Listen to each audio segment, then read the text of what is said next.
Welcome everybody to our second Emerging Scholars Symposium.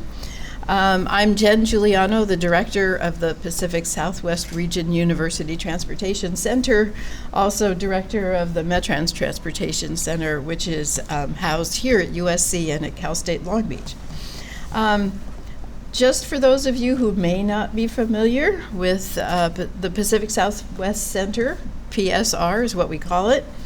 We are a consortium of 8 colleges and universities. They're named right here, but I'll just give you very quickly the rundown. It is USC, Cal State Long Beach, 3 UC campuses, UCLA, UC Irvine, UC Davis, Northern Arizona University, Pima College, and University of Hawaii. Regional centers actually have a responsibility and a task to be the conveners of research and communication in transportation for the entire region. And this region is California, Nevada, Arizona, Hawaii, and the Pacific Islands. Okay. The regional centers were developed early on. They were actually the first type of US DOT, Department of Transportation funded centers. They started way back in 1987. And the whole idea was to make sure that every region of the country had a research center that reflected the interests and the expertise of that part of the country. The purpose of these centers have been to exchange ideas, to disseminate research, and also to develop linkages among the partners. Part of developing linkages, of course, is peer exchange, and that's what we're doing today. We're doing peer exchange at the student level. It's hard to imagine a richer potential environment for transportation education than we have here within the PSR. We counted up for the purposes of, using numbers. If I put all those universities and colleges together, they represent 250,000 students. Now, not all of them, of course, are in transportation, but literally there are thousands of students in some form of transportation at the undergrad, community college, grad, PhD levels. Or professional program levels within the consortium. So it's extremely rich. It's also very multidisciplinary. So we have research going on in urban planning, public policy, public administration, business, civil engineering, civil and environmental engineering, industrial and systems engineering, electrical engineering, mechanical engineering, computer science, environmental science, and I'm probably missing a few. So it's a very broad kind of portfolio of skills that we have here, and you're going to see that today. You're going to see that the presentations are coming from many different disciplines. So, excuse me. Let me give you a little bit of history of this event. And I'm fond of saying back in the old days. My children tease me a lot about why I'm always talking about back in the old days. But back in the old days at USC, we had a long tradition of PhD students presenting their job talks before we would sort of let them go out into the real world and do their job talks. And so we always had sessions of some sort, seminars of some sort, towards the end of the academic year, so that they would have a chance to polish their presentations before they actually went out to the conferences in the fall to present. Well, that worked very well, and it worked so well that we kept getting more and more students. And a couple years back, we had so many students we couldn't schedule enough seminar slots to accommodate them all. At the same time, we were realizing that we have students, not just at USC, we've got students at all these other campuses that should have the opportunity to do this as well. And so last year we decided, you know what, let's just try a one-day symposium, bring students from everywhere and see what happens. We did that, and it actually turned out to be a really great success. We had students from 5 or 6 of the different universities. They gave us really positive feedback. It was such an opportunity to actually meet other students that are doing similar research and to learn what's going on at these other universities, which you wouldn't do if you weren't having these types of exchanges. So we decided we would do it again, which is why you're all here today. And today we have 5 universities represented: USC, Cal State, UC Irvine, UCLA, and UC Davis. So I welcome all of you who traveled to get here today.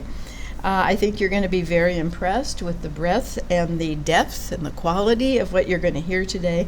And I'm also very pleased to have students in the audience so that you have this wonderful opportunity to meet your peers at the other universities. That's all I'm going to say because we're kind of running behind schedule. And we want to get into the very first panel. So welcome, and I'm going to turn it over to Tom OBrien, who's going to say a few words and also moderate the first panel. Thank you, Dr. Giuliano. I am Tom OBrien. I'm the METRANS Deputy Director, and I'm also the Executive Director of the Center for International Trade and Transportation at Cal State Long Beach. We're the Long Beach home of the METRANS Transportation Center and thus PSR. Vicki asked me to start before we take on the first panel by saying just sort of a few words about the research process, which to me is always a little intimidating in this setting because this is where I got my PhD, and the smartest thing I ever learned, if you have a research question, you go to Dr. Giuliano. So I would hand it off to her. She was my PhD advisor and now colleague. But I thought I might be able to say something about the impact of research outside of the classroom. My path to transportation was not intentional and a little circuitous and should not be constituted as a best practice. But it's given me an opportunity to see the impact of transportation systems broadly defined in the broader world and to see the value of a lot of what we do at Cal State Long Beach, which is applied research. And so I thought I might just spend a couple minutes before we have the panel to talk to the students about other things you might be thinking about in terms of the audience for your research and the relevance of your research and what that, how you might prepare for that as much as you're preparing for a thesis or a dissertation or a comprehensive exam. So with that in mind, I've got a couple of slides, right? So this is my attempt at mixed methods research. I'm largely a qualitative kind of guy. But one of the things that's interesting about this and where you've given yourselves a great start as transportation researchers is that you found a really interesting topic and a really important topic. So this is sort of my world. I exist in the world of logistics, and I spend a lot of time on the ground with the freight sector. So thanks to social media, nothing that I developed, and this actually comes thanks to your colleague Sue Dexter, who shared it with me, right? This is sort of how I found my way to transportation. And the fact that I spend a lot of time on the docks and with trucking communities is the way I sort of test the relevance of the work that I do. Right? I'm up there and the people with truck-related jobs or hobbies. And that, for me, is the way to connect research with the world. I'm constantly being tested by the people who are users of the transport system, who depend upon the infrastructure to see how valuable it is to them. And somewhere in the world, there's a similar graphic with a Venn diagram where trucking overlaps with chassis, and that's me. Right? I'm that person who really cares about that aspect of the transport system. So to start with, you've given yourself a good start because you're focusing on a research area that matters greatly to the future of cities, the future of work, the future of the way we live. The other thing that helps, and I think you're going to benefit from, is the fact that you're studying transportation in Southern California, in Los Angeles. We may not always be known as the home of model transport systems, although I think we get a bad rap. But we have been the home of futuristic thinking and creative people. And these images come from a book and a website called Overdrive LA, which was a companion piece to an exhibit at the LA County Museum of Art that looked at the way Los Angeles saw itself in the future, from the 1920s up to the 1990s. And even more so, right? Los Angeles has become a world-class city.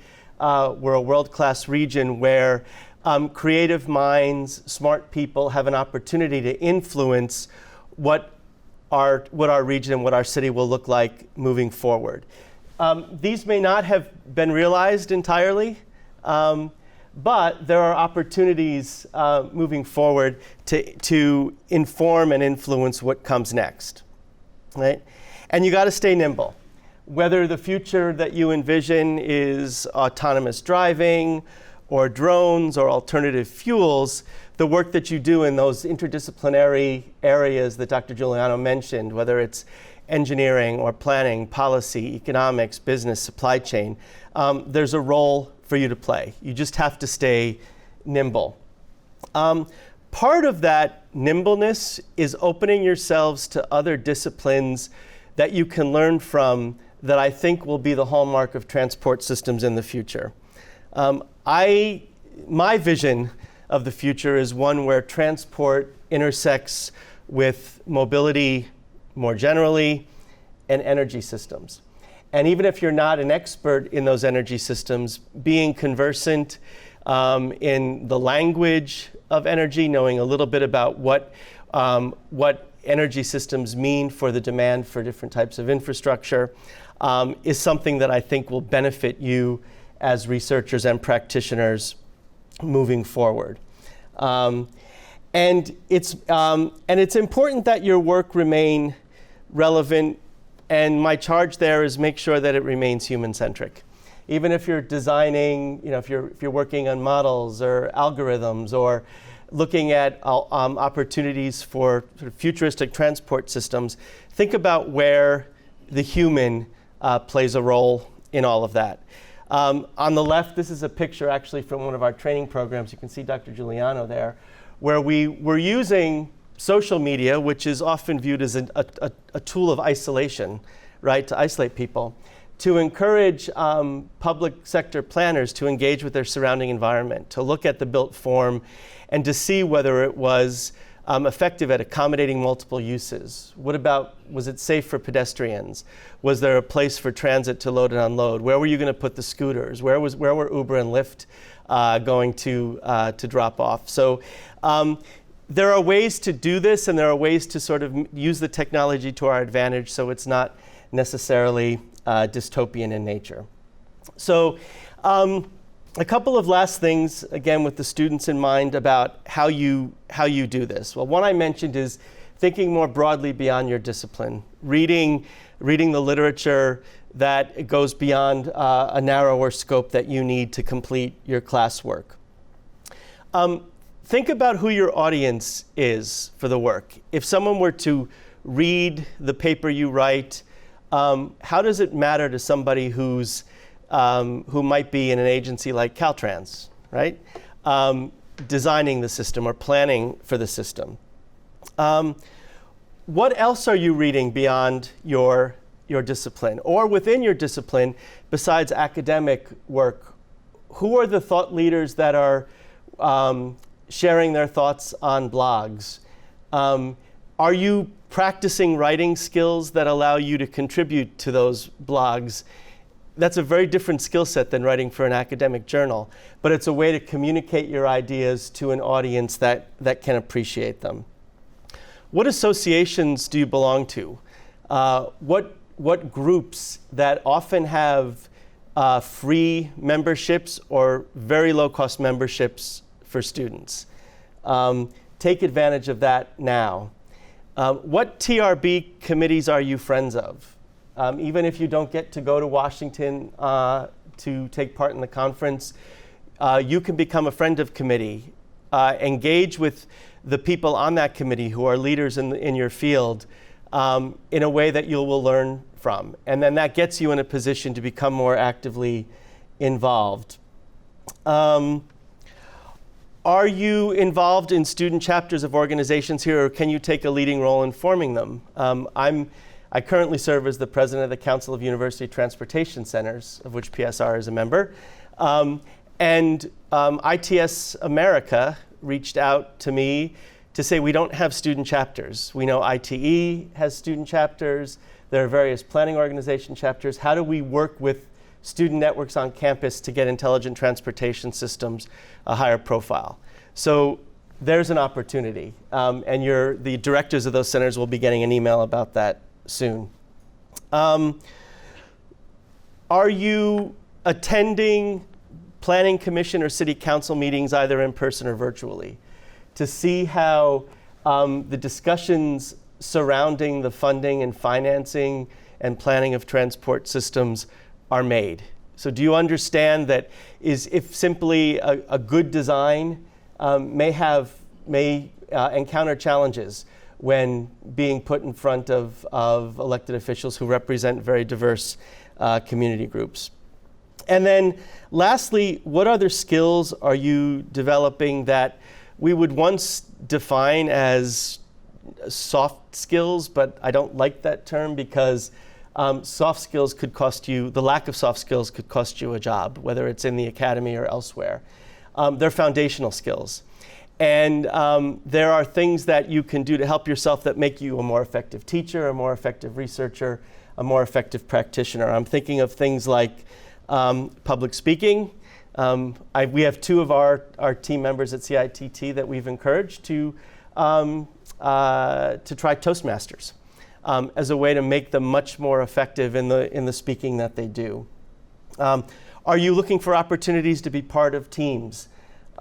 Because the way the world works is increasingly multidisciplinary, interdisciplinary teams. And things like challenge programs. The World Congress for ITS America is coming up here in LA, and I know both USC and Long Beach have student teams that are put together. And then what other knowledge skills will make you effective on the job? This is my last point. We just recently completed a study of planning units, planning organizations, looking at the changing nature for workplace skills for people who are trained as planners. And the things that came to the surface in the forefront were not what we expected. Communications, translating plans to community groups, right, using technology, project management and managing consultants. And then the last thing that was really a surprise, we live in a very litigious society, and the public sector planning organization said that one of the things that they need most often are people who can speak with attorneys and the legal team, because compliance impacts all of our lives. So with that in mind, I'm really thrilled to be here and to moderate the first panel, which is focused on freight, so that's appropriate. And I'd like to call up Diana, Nicolas, and Monica, and we'll start the research portion of the session. Thank you. Thank you, Tom. Good morning, everyone. My name is Diana Sanchez, and I work as a research assistant for Tom at the Center for International Trade and Transportation. I recently graduated from Cal State Long Beach with a Bachelor of Arts in Economics. And going back to my research at CITT, I've worked on the California Energy Commission project and concept papers. The most recent one was a quick strike analysis for Assembly Member Frazier. Today I'm going to be talking about collaborative chassis management practices at the ports of Los Angeles and Long Beach. I'd like to thank you all for being here today and being able to participate and engage in this symposium, and I'd like to acknowledge all of those that contributed towards this research as well. This is an outline of what I'll be discussing. I'll be defining a chassis, outline the critical issues and externalities that have been associated with former chassis management practices. I'll talk about the evolution of chassis management practices and then go into the research, what my team and I did, our methodology, the different chassis management scenarios that we found, and the opinions that stakeholders have on these management scenarios, as well as future research opportunities and an insight to market considerations.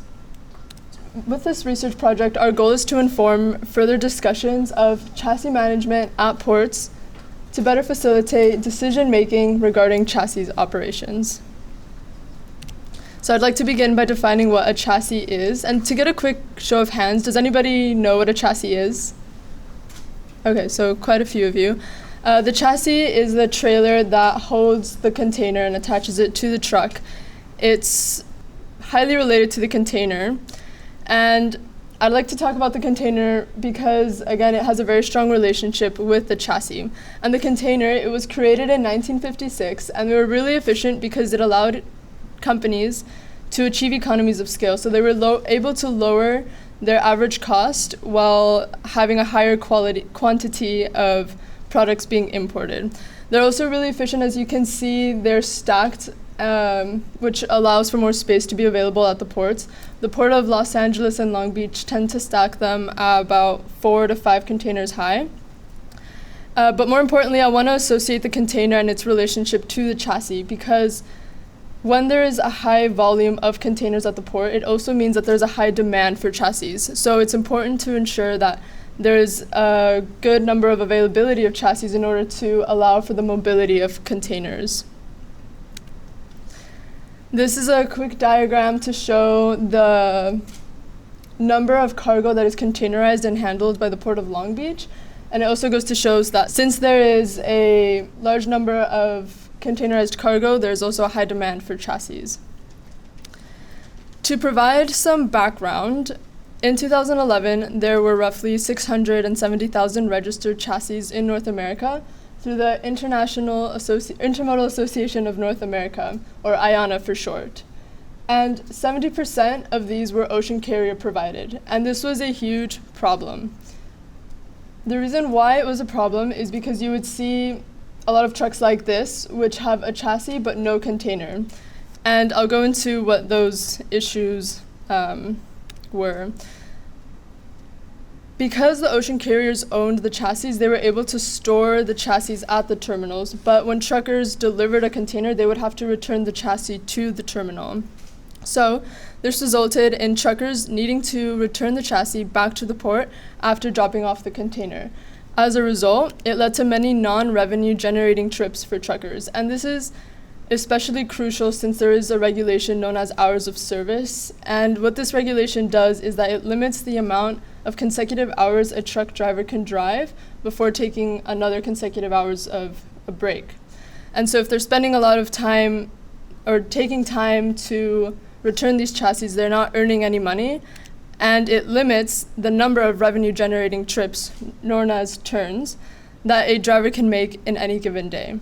It also results in real estate shortages. It is difficult to store these chassis on the ports, and the ports they operate at a high capacity, and storing the chassis has become a real estate problem. Furthermore, delays would arise when truck drivers dropped off the chassis in the wrong terminal. And all these problems lead to further negative externalities, starting with pollution. Not only do trucks spend more time on the road by inefficient trips to drop off the chassis at the container, but there's what's called utility tractor rigs, which are used to retrieve chassis from one terminal to another. And this is called repositioning, when a chassis is retrieved from a different terminal to be appropriately placed in the correct terminal. And these UTRs use diesel engines, which emit chemical pollutants. Furthermore, congestion, again, the ports do receive high volumes of containers. And in the center of that image, there's a truck with a chassis and no container. Next, real estate shortage. Again, real estate is a scarce resource at the ports, which is taken up by chassis needing to be stored at the terminals. And lastly, supply chain disruptions. Any lack of equipment availability to chassis results in a supply chain disruption.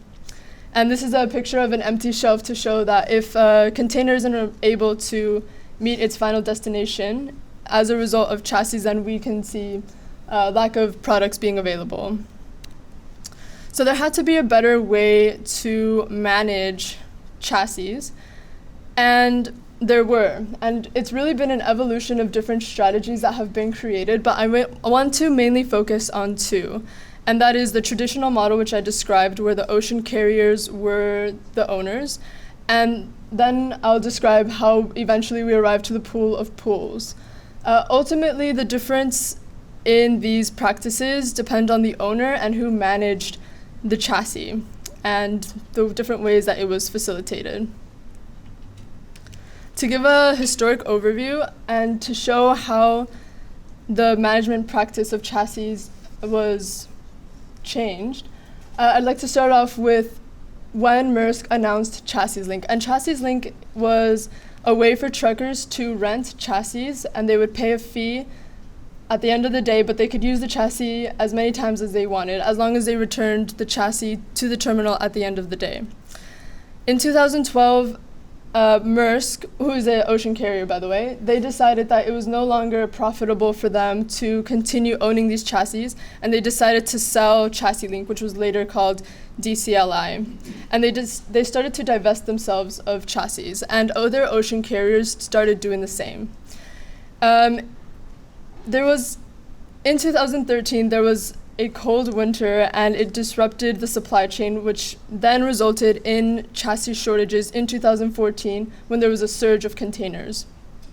So then later in 2014, the port addressed these issues over the concerns of congestion and decided that they needed to make chassis more available. So the chassis providers agreed to allow chassis to be freely interchanged with each other throughout the harbor. And then the pool of pools was implemented in 2015. So we have three main chassis providers, which include Chassis Link, FlexiVan, and a third one, which I can't recall. But there's three main providers in Southern California. So we ultimately arrived to the pool of pools. And what the pool of pools is a multi-pool agreement between two or more third-party equipment managers, each with its own pool. And overall, this was to increase chassis efficiency and availability. And its primary goal is to eliminate chassis shortages, because again, if we have a shortage of chassis, then it's really difficult to move containers. So what were the potential benefits of the pool of pools? You could conserve land as more companies are putting all their equipment together and being able to supply chassis. Then there's rationalized terminal operations, reduce congestion and diesel emissions because you no longer need to reposition as many chassis, and you reduce bare drays. So then what I wanted to know was, do pool chassis allow truck drivers to operate more efficiently and possibly increase the number of turns? The methodology consisted of stakeholder interviews, and we did 17 interviews which occurred in the span of a year, and they emphasized on short and long-term impacts of the supply chain. What we were able to gather from these interviews were scenarios that resulted from the pool of pools, and these are all scenarios that we gathered, but I'm gonna mainly focus on two. And so one is if the chassis is available at the terminal, and the other one is leasing from a third-party leasing company that is not part of the pool of pools. So this is scenario A, if the chassis is available at the terminal. And so what happens is the driver is dispatched, and after they pick up their container, they go to the roadability inspection. And two things can happen at the roadability inspection. First, they either pass the chassis inspection, in which case if they do, then they leave the port to drop off the container. But if they don't pass the roadability inspection, then depending on what the issue was, the appropriate action is taken, and then they would return to the roadability inspection. So for example, it could be that the chassis does not match the container, so they would have to switch either the chassis, they would switch the chassis and then return to the roadability inspection. So that's scenario A. And then scenario B is leasing from a third-party leasing company that's not part of the pool of pools. And it is similar, but the difference is that the driver would make an appointment or a reservation by phone or online, and then the chassis should be available within 20 minutes. Once that is done, they pick up the chassis off port, and then they would pick up the import container and then follow the same process as before, where they undergo the roadability inspection. Two things can happen: either they pass, they don't pass. If they don't pass, then they have to undergo the appropriate conditions to fix it, and then undergo the roadability inspection again until they're able to dispatch and drop off the container, and then return the chassis to the pool.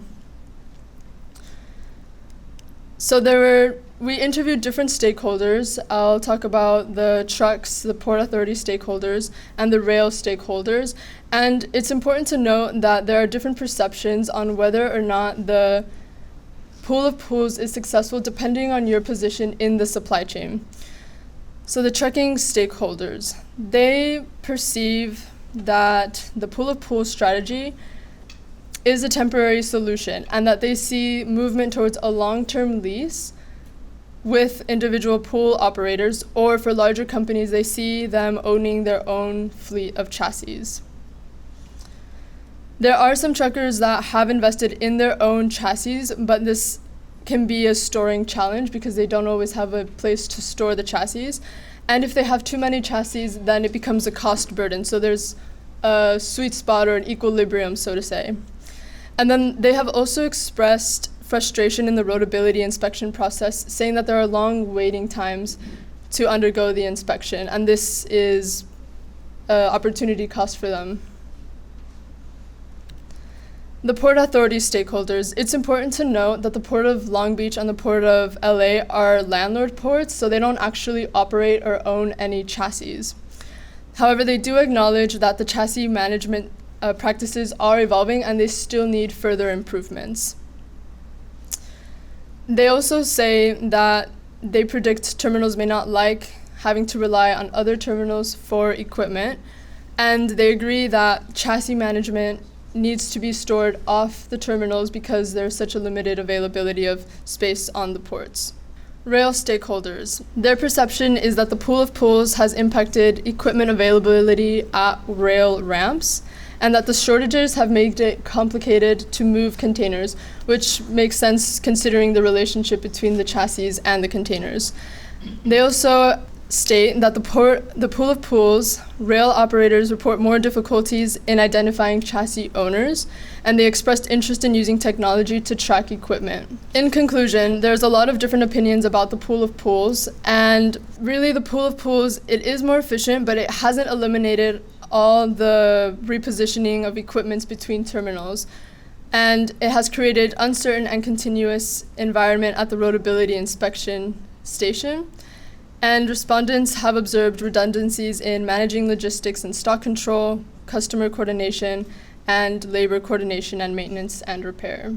Some future research opportunities. This pool of pools has been identified as a good short-term solution, but not efficient enough for the long term. And so it still is a challenge today, and perhaps future research opportunities would be using technology to track ownership and stock of chassis at terminals, perhaps through using radio frequency identification. There's other ways that it can be explored, and for example, there is a company that came out with a smart chassis. So there's different ways that chassis can be managed, they just haven't been identified yet. And I'd like to leave you with a market consideration, tying the volume of containers we've been seeing with the coronavirus. As you may be aware, the coronavirus has shut down the production of factories in China. And as a result, we're expecting about a 20% decrease in supply chain, or 20% decrease in container volumes. And not only will we be experiencing or expecting this for the first quarter, but in 2019, there was actually a lower number of volume in containers entering the ports as well. So overall, we've seen a decrease in volume. And this is an issue because since there's less containers, there's empty containers that are making these trips. And empty containers are normally stored on chassis, which limits the availability of chassis. Because of the empty containers and lack of volumes, there will be a shortage of chassis.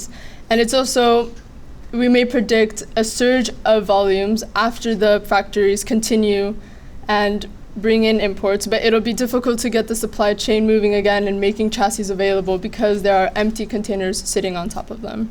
So drayage is usually the first movement that a container takes once it's taken off from the vessel to intermodal location, it's the first trip that a container makes, and this can be usually associated with the UTRs, the equipment that moves the chassis, or the deadheading, which is the truck without the container but only has the chassis. And this is where the bottleneck is occurring. And interestingly enough, I wonder myself, why don't they inspect the chassis before choosing before they put the container on it? And I actually asked a terminal operator why this is, and he said that they just find it more efficient to do it this way, but I have a feeling that they perhaps haven't tried to do it the other way around. So maybe it's just lack of practice and awareness.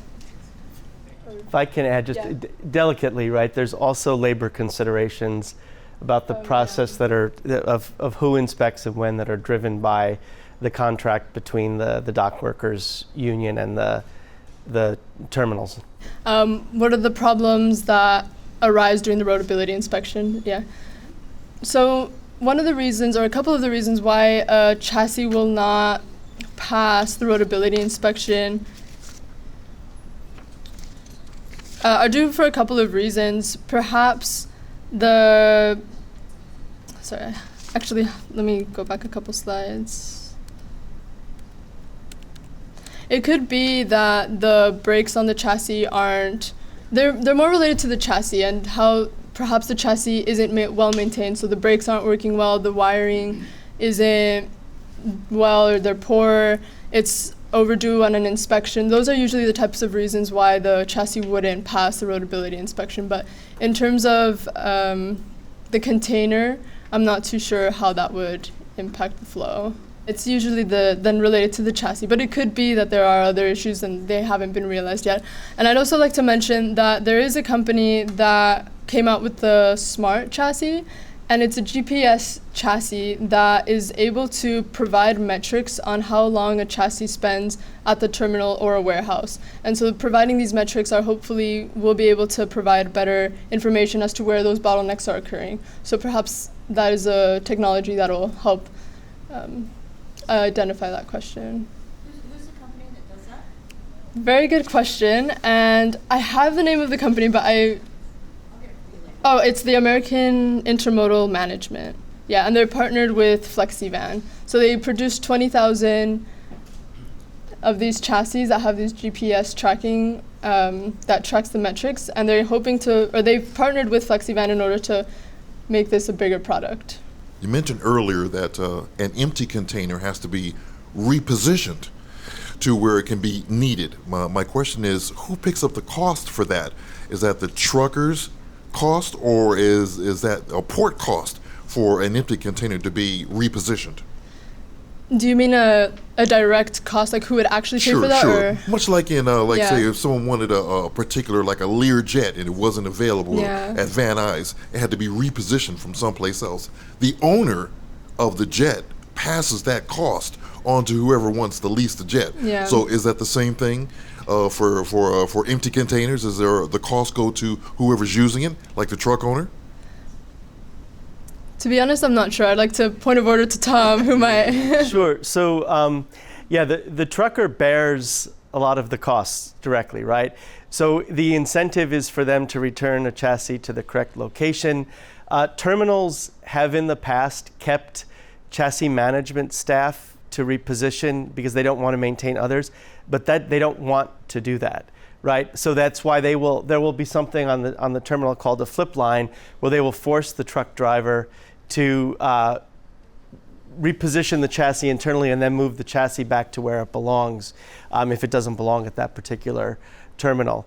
And the other issue with regard to the chassis are just sort of delays in the system in general, which are borne by the truck driver directly. So any of the inefficient repositioning is, as Diana said, a non-revenue trip for them. I would also like to expand on that idea, actually, because there has been a lower volume of containers at the ports have actually canceled a lot of the shifts of port workers, and truck drivers aren't always able to, therefore, drop off the empty container at the port. And as a result, these empty containers are having to sit at warehouses, which again takes up more space. So not only is there a direct cost, but there's an implicit cost as well. Implicit cost, like it's not a direct. Yeah. Yeah, it's sort of, I have two questions that they sort of are in the similar vein. I was trying to understand, okay, I mean, are the, generally like port operations are like they're humongous, there's so much volume. Are they really, I mean, are there other ports who are really optimized and do like take port operations seriously? I mean, they must be taking it seriously, of course, it's a big business.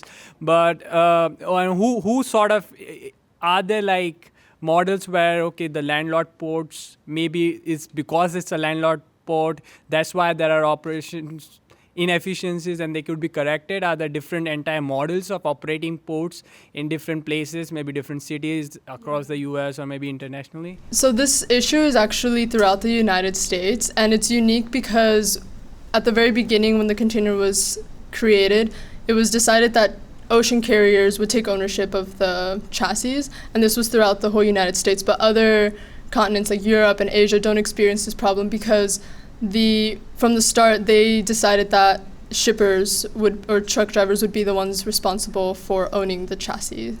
So it is unique to the United States and it is experienced throughout the country, but it's different and it's a unique situation compared to other practices in other continents. Right, and across the US, are there other methods other than the one that you explained that could be used to optimize this? Pool of pools, I mean, like I mentioned, there's different pools, but primarily, up to my knowledge, they're the only ones that have been used. And perhaps they're trying to use other technologies like the smart GPS chassis, but overall, to my knowledge. Yeah, the difference here is just the volume and the number of terminals involved that creates a demand for pooled equipment. In the East Coast, there are pooled chassis, but they are unique to a single terminal. So it might be the different ocean carriers pooling their equipment on a single piece of land. What the volumes of Southern California dictate is something that's sort of regional in nature and across two harbor complexes. So this is a unique situation here. Hi everyone, my name is Nicolas Roy. I'm an applied mathematics student and economics student at Cal State Long Beach. I'm also a research assistant at the Center for International Trade and Transportation, working with Diana for Tom as well. And I'm glad somebody asked about drayage in the last presentation because now I don't have to explain my title. So we're interested in port drayage disruptions, which are disruptions at the port and short-range trucking industry. And this kind of crowd, I don't really expect to have to explain why supply chain disruptions are really important, but we're still going to get a little bit of background to kind of motivate what our research focus is on. So this is kind of like my favorite example of what the kind of disruptions we're interested in at a port. What Diana was talking about is very micro level and is super important because about the kind of the operations themselves. But we're kind of looking at these like macro level events that are occurring. So this one here on the left is at the port of Los Angeles / Long Beach, kind of the same port out here, for those of you not from here. And basically what happened is that these truckers are on strike because they're independent contractors and they're facing these environmental fees. But environmentalists want to raise the fees. Now, neither of these interests have to be at conflict. They're not mutually exclusive. But because of the way that These trucking companies are working with their laborers as well as how the port manages. This causes a disruption, which is this trucking strike, which can cause congestion and a slowdown. And that's kind of the prime example of what like a disruption could be abstract, like an example of what the abstract disruption would be. And the reason why I really like this example is because we're primarily interested in the relationship between interventions and disruptions. So this intervention you see here is a pricing intervention to regulate environmental issues. Now, these supply chain disruptions, like I said, most of you guys know why they're important, but the Port of Long Beach, Los Angeles employs 1/5 of the city of Long Beach, as well as deals with 1/5 of the throughput through the United States. So one small disruption at a port could lead to cascading effects across the whole national supply chain and the whole national economy, as well as affecting just the local economy for those laborers who are, or for the workforce that makes up 1/5 of Long Beach.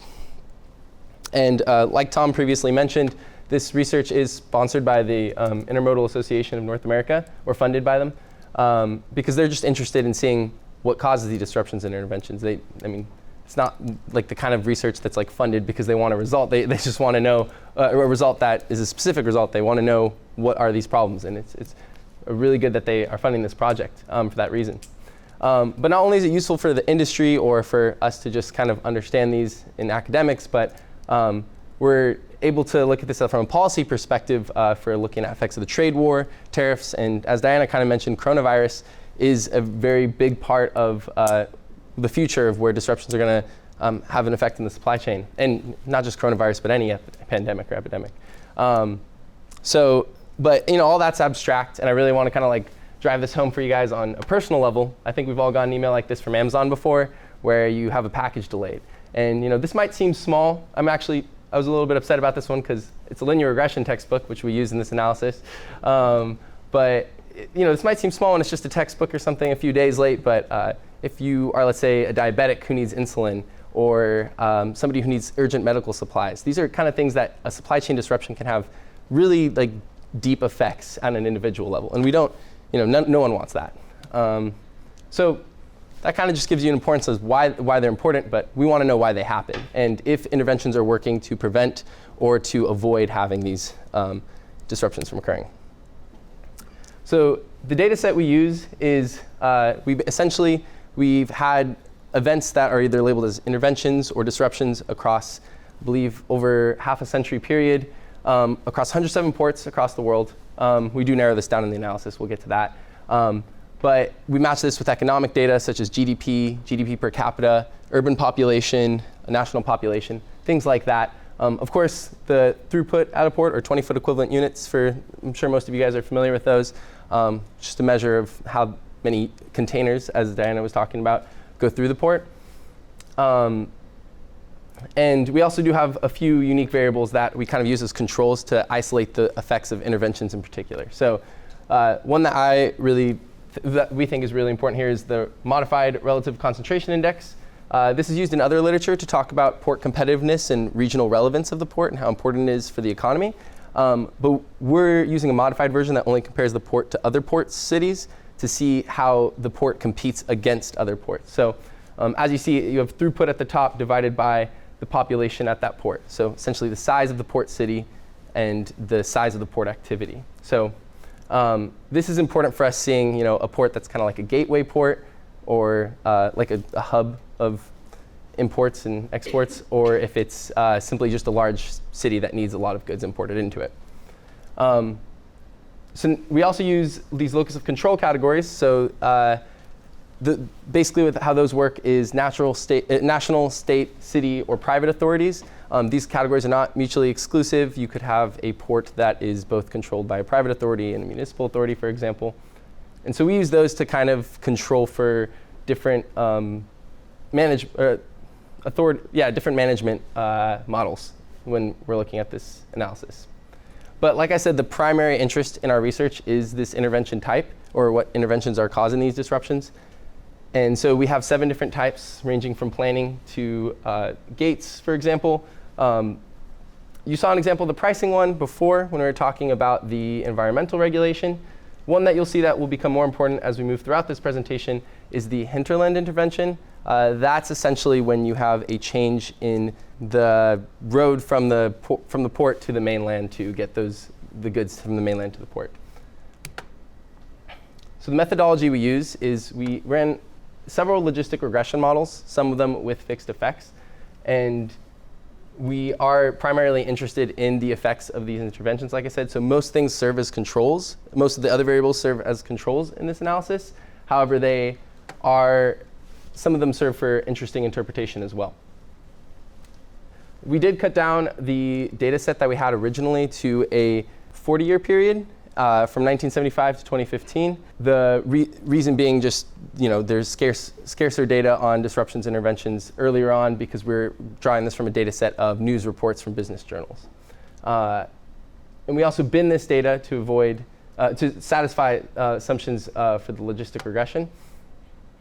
And so what you're going to see when we move to the regression slide is that we're interpreting, since we're doing logistic regression, we're looking at what variables increase the log likelihood of a disruption, or just the likelihood in non-technical speak. So yeah, that's pretty much covered everything. So this is our actual regression model here.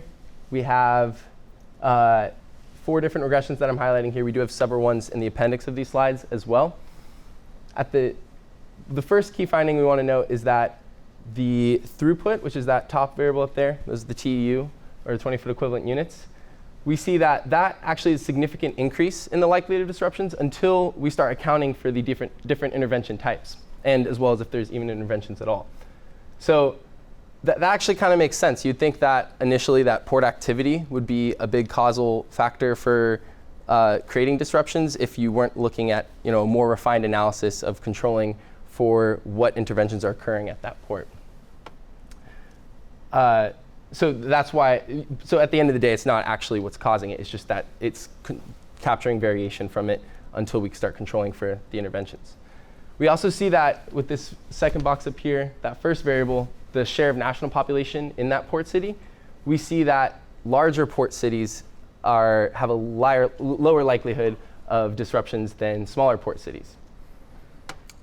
On the note of those locus of control variables we were talking about, the municipal authority, state authority, national authority, and private authority, we only really see significance across all our models for municipal authority, meaning that it's a negative value, so we see a decreased likelihood in disruptions from municipally controlled ports. So if we look down at this last box right here, this is when we start to dive into the interventions. Now, a lot of the variables up here, we're just kind of controlling for economic factors, and you do see some you don't really see much significance for GDP and national population, which is to be expected because we're looking at the city level. But for interventions in the period, this is as we add more variables, when we start looking at the different types of interventions as well as fixed effects, which we'll talk about in later slides what that means, we can really start to see how these interventions come into play. So initially, when we're just accounting for whether or not an intervention occurred in these 5-year time periods, we see that increases the likelihood of a disruption. However, once we start accounting for previous interventions or disruptions, we notice that those are the ones that are causing the increased likelihood in disruptions, as opposed to whereas now the sign flips and is still significant. So an intervention in that period is actually reducing the likelihood of the disruptions when we're controlling for prior events. Now, and this relation holds as well when we control for fixed effects. So the main reason why this is kind of where the future of this project is going to be going is we want to see how the causality and kind of the timeline of these interventions and disruptions, how they kind of interact, and why that, in kind of like a more refined and precise model for looking at this sort of timeline of interventions and disruptions. And the only intervention that we found any significant effect on the likelihood of disruption was the hinterland intervention, which is one I previously mentioned, where you're changing the route from the port to the mainland. That kind of makes sense. This has occurred. We've heard anecdotally that there's cases where you change the road and then a truck might make a sharp turn that they're not used to and tip over, something along those lines. That could create massive congestion for the port and for the city as a whole. So those are our main findings for the variables we're mainly interested in. Now, for the fixed effects, essentially how these work is this is just us trying to see what the effects of being in what we have regional fixed effects, and that's where that RCI variable came into effect, and then the time fixed effects. So this is just essentially seeing, is there any effect for just being in the time period or being in that region? So what's interesting, especially given recent events, is that the only region that faces a decreased likelihood in disruptions or any significant effect for a port being just in that region is China, or Chinese ports, not just, that doesn't just include the country of China, but any port that's considered in the trading region of China as a whole.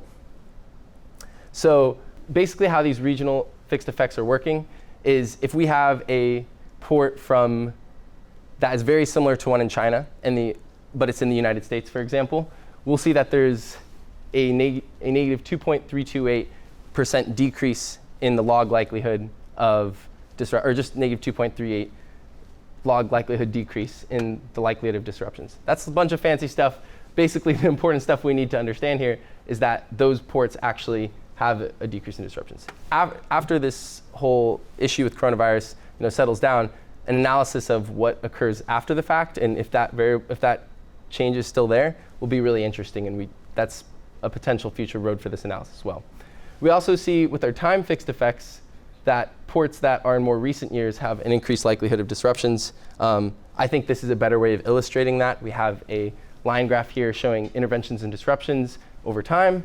As you see from the past 2 decades, we have more than double of the amount of disruptions and interventions than the previous 3. So that's basically just to show you that this is kind of something that that disruptions and interventions both are increasing more, which just makes sense when you consider the overall increase in international trade, globalization, and port activity overall. So what we really want to highlight as early policy suggestions and conclusions, because this research is not completely finished yet, we do want to do a few deeper dives, but moving port management models to municipal authorities would be a really essential part. This is pretty sensible. I imagine that port authorities that are closer to a port are, I guess, less tone deaf to maybe what interventions would be bad. They're probably more likely to understand what hinterland routes should be changing to, and like the culture of the truckers that are coming in, for example, if they would, or if they're being treated as independent contractors and wouldn't like those increases in environmental regulation, and maybe there's a different approach than how they're treating it. So the municipal management models seem to be the dominant locus of control variable that we saw in the analysis. And then we also see that throughput is not the sole cause of these disruptions. It's not just an increase in port activity. Once you account for the interventions, that's when we start to see a lot more of the effect being accounted for and a lot more of the variation in the change in likelihood of disruptions. So that's where the future of the project's going to be going, is really going into those intervention types. And then we also saw that smaller port cities are more likely to face these disruptions. So if there's a port manager dealing with a smaller port city, they need to be a little bit more attuned to the possibility of disruptions occurring, especially from their interventions, such as the hinterland route changes that we're talking about.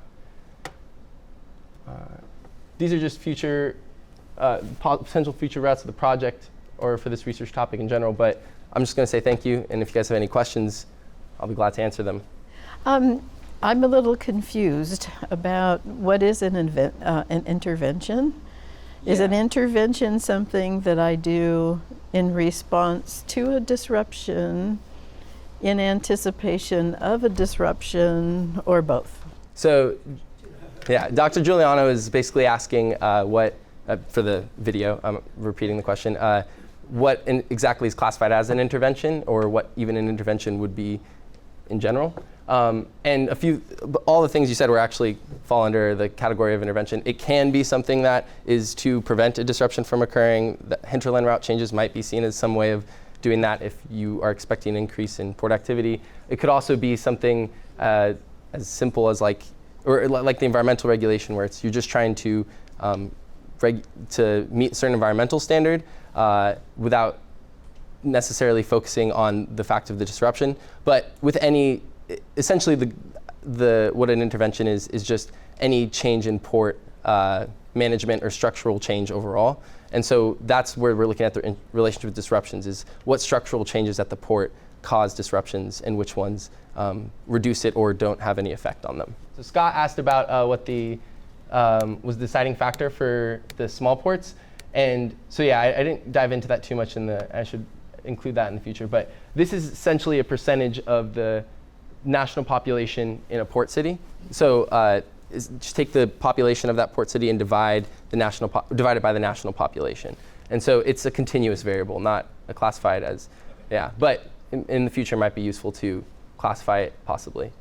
Was the question though what explained why a smaller port would be more susceptible to disruptions? Yeah, my initial guess at least, and this would require further research, would be just the amount of resources they'd have access to would probably, they're probably less likely to have a large amount of throughput, but we are controlling for throughput in the model.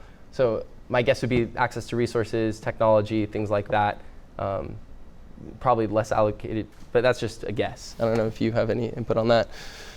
Yeah, I mean, there's smaller ports may also have single-purpose infrastructure and may be more vulnerable to disruptions in the supply of or use of that infrastructure. I don't know. It's an interesting question. It could be park governance. It could be resources as well. It could be relationship between that port and the local economy. I'm not sure. So we have 8 time bins over these 107 ports. So it's somewhere near 1,000, if I recall. Our sample size is, I think it's a little bit over 1,000. Yeah, I think our sample size before we cut it down to these 8 bins was at least over 1,000. I remember that. Yeah.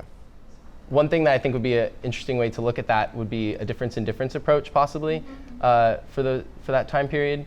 I don't know what percentage of those ports off the top of my head are in the United States, but a difference in difference approach would be a good way, I think, for capturing what happened before that change and then after, and then looking at what would change in the parameters of our regression.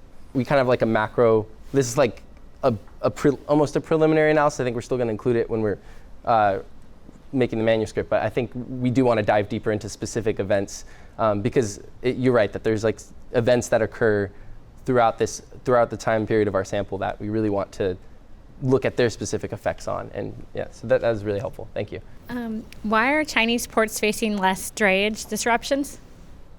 Yeah, so I think that was kind of the question, or we had the microphone. Okay. So that was kind of the question, that, if I'm not mistaken, is that the question you were asking with the why smaller ports were having? Chinese ports? Oh, Chinese ports you said, or something? Oh, I thought you said tiny ports. yeah, Chinese ports. Yeah, actually, yeah. That makes sense. Yeah, so Chinese ports, this is actually really interesting because they, obviously they have different management models possibly and just a different context than what we see with ports outside of China.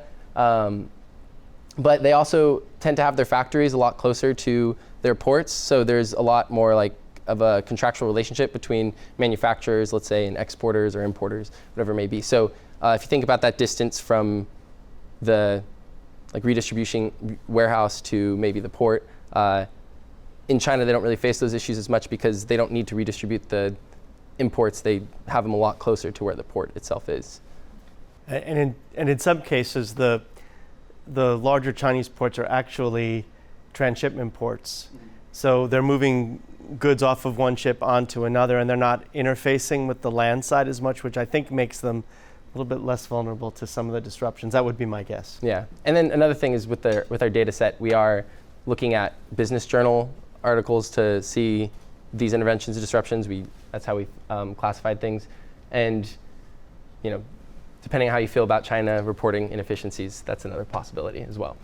Hi, so my name's Caesar. Could you go into a bit more detail about where the project is heading based on your research and findings? Yeah, so the future of the project, like I said, there's a few variables that have that aren't necessarily mutually exclusive, like those locus of controls.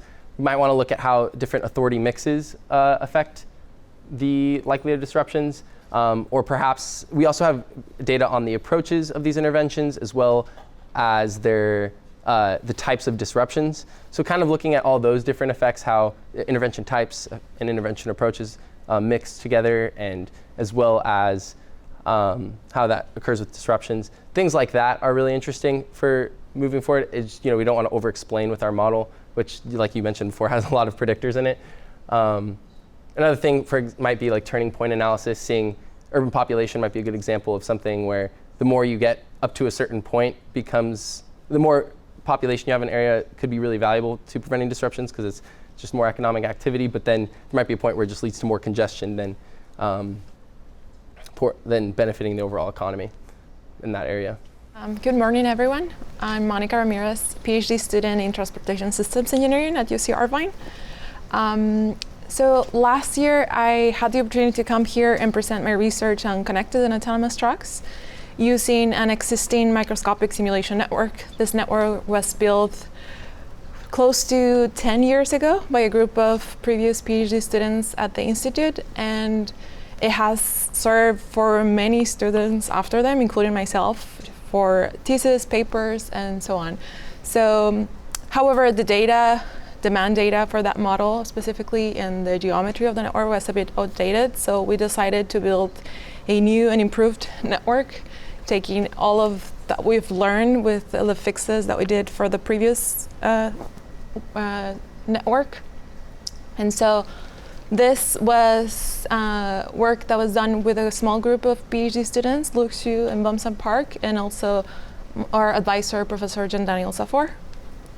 Today, I'll give you an overview of what it takes to build a regional microsimulation model, why we believe it's important, and the potential applications that we see for this network. An outline of today's presentation is I'll start by giving you an overview of the methodology framework that we developed, because to our knowledge, it had never been done before, at least at a network of this size.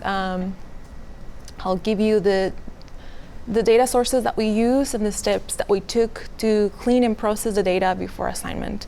Some of the challenges that we found and the assumptions and data sources that we used to overcome this.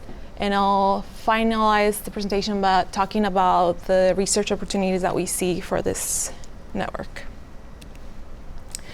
So the overall process can be broken down into these 4 main categories, which is study area, data refinement, optimization, and validation. For the first step, it is defining which freeways we are interested in modeling and to what extent or which segments we want to include of those freeways. Then we define a boundary of our study area, and we do a subarea analysis in which we extract all of the origins and destinations from the larger travel demand SCAG model. Then we take our data from the previous step, which is the macroscopic data, and we turn it into smaller time periods. 15-minute periods is what's typically used for microscopic simulation. And then we do a routing optimization. We used routing optimization algorithms to find a user equilibrium solution. And then we, of course, need a validation step to check how close we are from observation based on Caltrans, performance measure system, loop detectors. And if needed, we calibrate. This is, of course, an iterative process. If during validation we see any issues, we have to go back and either change something that we miss in geometry or see the inputs, what was that we missed, and repeat the process. Then at this point, you may start to answer, question, why go through all the trouble of building a microscopic simulation model, and especially one of this size? And well, the main reason is that we believe it allows us to model and try to understand issues that may be too complex to fully capture by a numerical or analytical model. And so also given the detail that goes into modeling individual vehicles and driver behavior, we are able to capture not only issues at the network level, but provided by the interactions with other vehicles in the network. And then finally, once it's built, once we go through all the trouble of putting it together, it can be easily updated and modified to test infrastructure improvement projects or the deployment of new technologies in the future. However, this is data intensive, And this is where teamwork was extremely valuable, especially during the initial stages of defining the study area and refining our data sources. We had two main data sources. The first one is a statewide network that was provided by Caliper, the software company that provided Transmodel, which is the software that we use. So they gave us this network of the state of California, but it was basic geometry. We still had to go in and inspect, really come through the network to make sure that the study area that we selected was an accurate representation of our baseline, which is 2012. And then we had to code all of the healthy loop detectors that we had on the roads and all of the ramp meters. For this, we use Caltrans sources, PEMS, and for the ramp meters, we use the Caltrans ramp meter development plan. And for demand, we use SCAG's 2012 planning model, which accounts for 24 hours of demand, but broken into 5 time periods. Now, from the beginning, our focus, or my particular focus, has been on freight operations. And so for the selection of freeways, we looked at data from the truck activity monitoring system. And as many data sources, it contained a lot of mistakes as far as incomplete data or inconsistencies on the flows that we observed. But what this system basically does is classifies vehicles on truck-only lanes based using existing infrastructure, such as loop detectors or waiting motion sensors. And so we looked at the percentages of container trucks or enclosed vans and semi-trailers to select the freeways of interest for us. And we ended up with this as our final study area. It extends from the Long Beach and Los Angeles ports all the way to the Inland Empire. It includes approximately 1,500 miles of freeways and about 9 million trips within the study area. So at this point, of course, this 9 million trips come from the larger SCAG network. I don't remember that number specifically, but it's, I think, close to 30 million. So we need to extract this from the larger model. For that, we got a macro simulation model from SCAG along with the 5 time period demand. We applied a severity analysis in which we use a multi-model, multi-class assignment by conjugate user equilibrium method to basically create all of these blue dots that you see on the map will be later used as the centroids for macro simulation model. So they will be connected to the start or end point of our freeway network. For convergence, we use the same criteria that was used by SCAG under 2012 travel demand model, which is 200 iterations or relative gap of 0.001. And this whole process was in terms of convergence, the computational time was very low. I would say a few hours overall for all 5 time periods, less than a week, which it's compared close to nothing once I tell you the computational times for microscopic simulation. So at this point, the next challenge was to break our time period demand into 15-minute intervals. So for that, we first created, of course, the centroids. The red dots that you see here are the same ones that you saw in blue in the previous map, and each centroid connects to at least one freeway segment. So for the demand, the first guess, very rough guess, was to look at the overall freeway on a freeway and for each direction. So for each direction, we created this traffic distribution and we applied it to all loading segments in our network. All loading segments are all of the segments that are connected to an inbound centroid. So of course this is very rough because it wouldn't necessarily apply to the final destination, but it was just an initial guess, which is why we of course need an optimization step for this. For optimization, we used incremental dynamic traffic assignment. This is basically an iterative process that we did using also Transmodeler, and it allows us to load vehicles in the network and do simulation and update, reach an auxiliary solution in terms of travel time and delay, and then update that solution and repeat the process. However, given the large number of vehicles, we have 9 million vehicles, we wanted to avoid loading all vehicles at once on the shortest path and at free flow conditions, which is why we came up with the incremental dynamic traffic assignment, which is, it's being used for traffic assignment for many years, but not for the dynamic case. So we broke our data into thirds of the demand, and we ended up with 0 to 12 hour demand, then the next 6 hours, and then the next 6 hours. And we decided to run 2 different scenarios, one for time intervals and the other one with the full 24 hours, because we were expecting weeks, if not months, of computational time. And so this graph shows the convergence for the first 12 hours of the 24.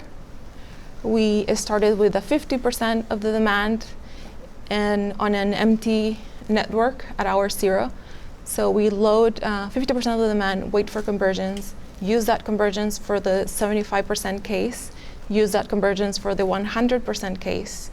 And after convergence, we use those outputs to run a simulation, and we save the state of the network, basically a layer with all of the vehicles in the network at time 12, and use that to load the network for the next time period. This whole process took 378 hours of computational time. And yes, for the next 6 hours, we use a loaded network in this case, using the state of the system during the previous run. Use the same process for convergence, took 311 hours.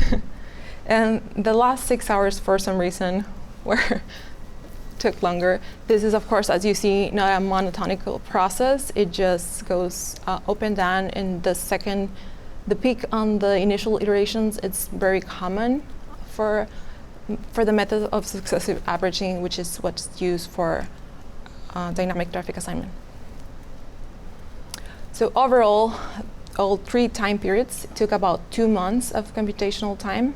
But this process, it's now done, and we are on the validation step of the time period scenario. Now, for the 24-hour case, this is still not done. It's been going to, again, for close to 2 months, and we expect at least a couple more weeks of this for convergence. And after all of this, we need, of course, a validation step, for which I came up with this 4-step process. First, at the most simple level, we will compare observed versus simulation flows using PEM's loop detectors. And we'll calibrate all of our loading segments based on that.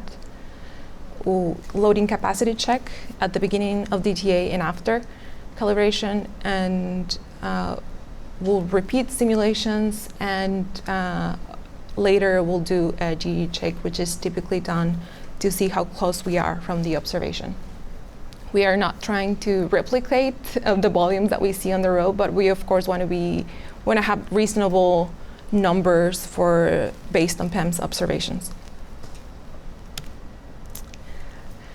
And quickly, some of the lessons learned is that, of course, a macro simulation model is as accurate as the amount of work that you put into it and all of the checks that you do at every process, that you can think of ways to improve the model, which is why I think it's extremely valuable to have as a tool to pass on to someone else that can keep working on it and improve it as they go. But just it's a process of checking and rechecking the data and making changes as you go, and to not simply rely on default settings for the model, something that we've had to do along the way. Just as an example, when we model connected and autonomous vehicles, we saw very persistent queues, even when other lanes in the freeway were free to use. And I think this is a very typical error that happens, and a lot of people complain about it for microsimulation. And so we actually calibrated lane changing utility models, and this got rid of the problem, at least for our previous model. And so we also, since our focus is on freight operations, we wanted to have mass to power ratios that were representative of the trucks on California freeways. So we used the National Comparative Research Program where they have a distribution for mass to power ratios on California freeways and apply that to the network and so on. So there's of course many ways that the network can still be improved. And finally, some of the opportunities that we see for this model, the plans that we have for it, is to model vehicle autonomy, vehicle connectivity by the use of cooperative adaptive cruise control, at having vehicles, particularly trucks, driving at close inner vehicle gaps, vehicle to everything communication, where we could have maybe the use of dedicated lanes with protected access points via vehicle to infrastructure communication, and the performance improvements of having trucks like the Tesla truck that promises improved performance based on their battery electric capabilities, or the same as the Nikola 1 and 2 trucks. And with all of these changes that we could model, another application or use of the outputs of microsimulations is that we have second trajectories for all of these vehicles with speeds and acceleration, so we could model the environmental effects, the tailpipe emissions associated with those changes. Yeah, with that, I thank you for your time. And if you have any questions or suggestions, that'll be appreciated. Hi, what are some of the limitations of this modeling framework, and how do you plan to overcome these? Well, so for all, like I said, for all simulation models, the level of detail that goes into building it, it's the main limitation. So the amount of time that you put into it, it's how accurate it will be. So for all microsimulation models, the biggest limitation is that you have to assume that all vehicles are driving at the same grade 0, unless you're able to code that into the network, but it'd be extremely time-consuming. So another one is that the model is collision-free. So in order to have realistic driving behavior, we will need to implement a car following model that accounted for a safe distance between vehicles when we were modeling inner vehicle gaps that were closer for trucks. You gave 3 reasons why you were building a regional microscopic simulation model. I've got the first one, but I miss identifying relations and easily updating your data sets. Can you just go over those 3 reasons why you wanted to build a regional model? Yeah, so we may be able to understand issues that are too complex to understand by just modeling, such as one of the examples was the performance improvements of changing the access type of HOV lanes from limited and continuous to continuous everywhere.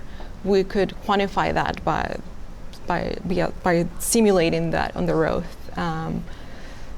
It's an example of also the level of detail that goes into modeling individual vehicles and driver behavior allows us to understand the interactions or the effect of the interactions with other vehicles. And yeah, so the final one is to easily update and test different scenarios in the future. We're always amazed when it takes hundreds of hours to get an answer, right? I wonder if you could explain a little more clearly what exactly you are optimizing. That is to say, if you have a 0 to 24-hour period, are you optimizing 15-minute intervals for 24 hours? and each interval is then dependent on the next, or are you doing a one-shot 24 hours? And are all 9 million trips out there for the entire 24 hours, or is it some trips and some points? Could you just be a little bit more specific? Sure, let me go to that slide here. So this diagram shows the process for dynamic traffic assignment, which is based on simulation. And for simulation, we have a stochastic user equilibrium. We're trying to minimize travel times on a segment. So during the period of the simulation, so in the case of the 12-hour case, that will be travel times per 50-minute. Yes. And you're loading some number of trips every Yes. 15 minutes. So after conversions, we have historical travel times, which we see as a way of having kind of like Google Maps, because in that case we can have that as an input and apply it so that vehicles can reroute in response to high delay on the network. He's asking if I'm using a supercomputer for this, but we're tracking performance and memory of the computer, and that wasn't an issue. So it's not like it would have helped to have a supercomputer. I think it's just what it takes to simulate. And so the next version of the SCAG data is going to come out soon. So if you were to refresh and do all the data cleansing and everything to refresh with the more current estimates that they have, what type of effort would be involved in doing that for your simulation? It will be basically repeating all of the optimization step. Not everything, because a lot of it is defining, calibrating as far as the build models that go in through the simulation process. So it will be repeating dynamic traffic assignments, so approximately 2 months. And it seems like a lot, but once everything's done and after all of this, we have automized every step of the process so that it can basically start on a computer and just check it every few hours. I've mostly worked on the demand side, so I'm not really well versed with the supply side. So when you refer to a microsimulation network, is it as granular as a street level network? Or what's the granularity level when you're looking at a street level network just in the city versus a microsimulation and then a massive scale travel demand modeling network? The macro simulation, you're loading basically flows on you're modeling the freeway segment. And for microscopic simulation, you're modeling the vehicles. So you are able to see the vehicles moving through this network that looks like a Google imagery. Okay, so if I were to sort of superimpose your microsimulation network, the physical network, the nodes and links, over a Google image, would that just map exactly? 100? Yes. So yeah, this is exactly how it looks. You can see the vehicles here barely, but let me try to point them. I don't know if you can see, there's like red dots here. Those are the vehicles. Yeah. Okay. No, so I was trying to understand if flows on the freeway segments are of priority or are of particular importance, because those are the ones maybe are you going to validate using PAMS data? Yeah, so for this network, we use only freeways. Help me thank 3 really great presenters.